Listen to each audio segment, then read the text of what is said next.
Voices from the Abandoned House, a true story told by a man. My name is Nima. I was never a superstitious person. I always tried to find a logical explanation for everything that happened.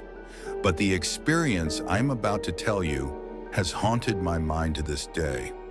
And I swear, every single word I'm saying is true. It happened about 5 years ago. I had gone to the outskirts of one of the northern cities for a construction project. Our company had bought a piece of land there to examine it for future development. An abandoned area with a few half-ruined houses where no one had lived for years. From the very first day, everything felt strange. The moment I stepped onto that land, it felt colder, even though it was the middle of summer. There was a heavy silence, the kind that hums like emptiness inside your ears.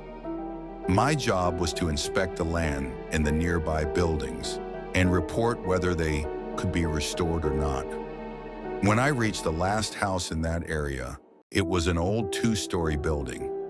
Its wooden door was half hanging and the windows were shattered. On the walls, there were still marks of hands, drawn, it seemed, with mud or something dark. I went inside. The smell of dampness and rotten dust hit my face like a wave from the past. The floor was covered with pieces of broken glass. Light shone through the cracks in the ceiling, and the sound of birds came from outside. Everything seemed normal, until I closed the door behind me. Right at that moment, I felt someone watching me. That strange feeling when it's like someone standing right behind you. I turned around. No one. Only the wind passing through the door and that peculiar "ah" sound old wood makes. I went upstairs. There were 3 rooms there. One looked like a storage room, full of broken objects. The second was completely empty. But the third, that's where it all began. The lock on the 3rd door was broken, but still hanging. When I opened it, I smelled something burnt. A burned mattress lay in the middle of the room, and the walls were blackened. I felt my heartbeat quicken. On the walls, something red was written. "Don't come back," I laughed. I thought it was probably kids or addicts messing around. I took some pictures of the room and was about to head downstairs when I heard a sound behind me, a sharp crack, like wood breaking. I turned around. The door was open, but no one was there.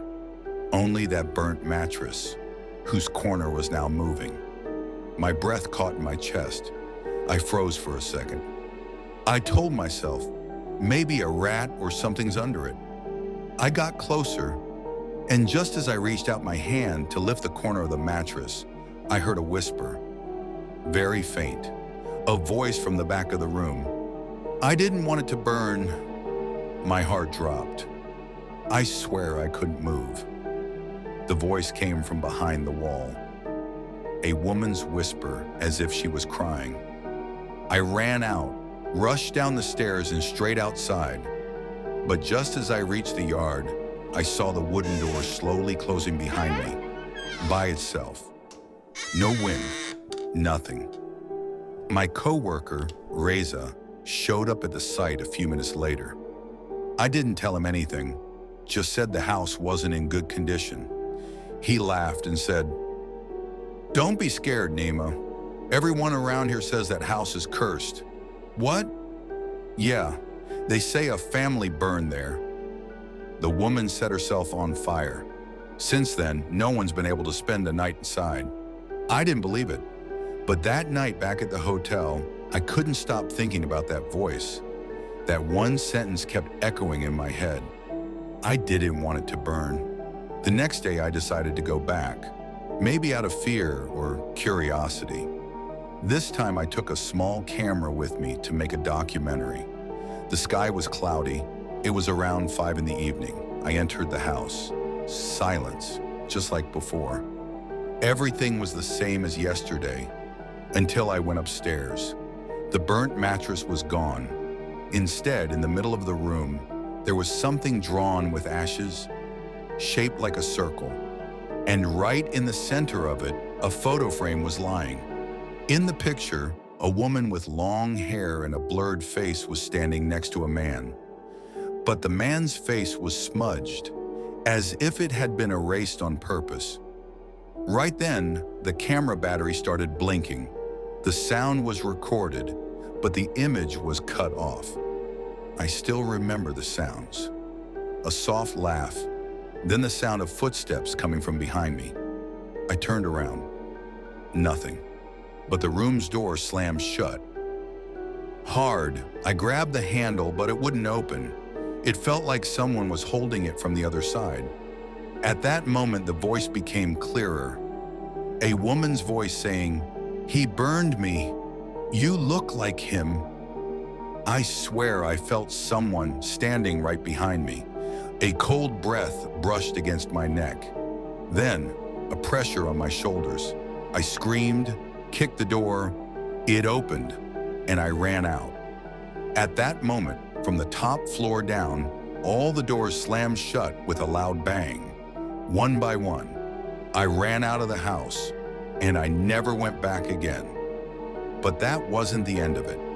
When I got back to Tehran, I opened the audio file. Most of it was just noise, but in the last minute, a clear voice was recorded. The same woman's voice saying, "I'm still here, Nima."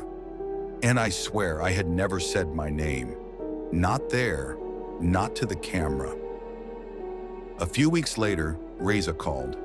His voice was trembling. He said 2 of the workers who went to that area heard a woman crying outside their container at night. One of them went out and saw something written on the container wall. "He will return." That same night, Reza suffered burns in his sleep with no source of fire.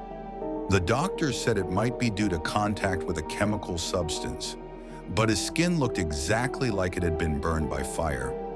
Since then, no matter how much I tried to forget that voice, I couldn't. Every time I'm alone, especially at night, I can feel that same cold breeze brush past the back of my neck. One night I woke up and saw that my window was open. In the corner of the room, that same photo frame was lying on the floor, the one I'd seen in the house. But this time the man's face in the picture had returned.